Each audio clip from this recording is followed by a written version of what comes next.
achi gaaf tokkotu masaraa mootii irra jirtu namichi tokko allaawwayii dhufeetu mana mootii ishee yaabbateetu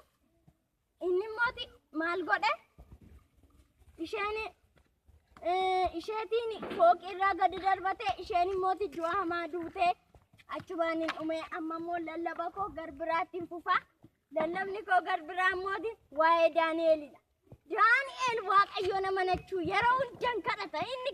kadhannaa jaallata waaqa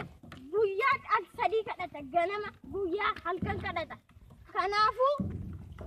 Daariyoos mootichi mootii biyya sanarratti kutaa 120 namoota 120 kutaa biyya 120 akka bulchan aaboo kenneefi isaan mootii Daani'eel irratti jibbanii irratti ka'anii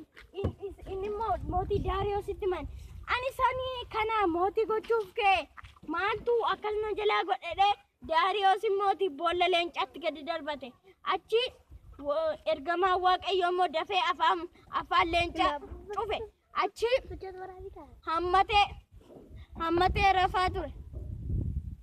hammatee rafaa ture achi gaafa utuu halkan keessaasi halkan sirriin bulle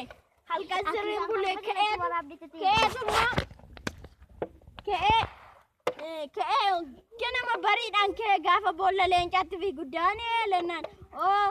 inni amanatti si oolcheera ennaan eeyyee na oolcheera mootii bara baraan jiraadha dheeni. Amen. Alleluuyaa. Achi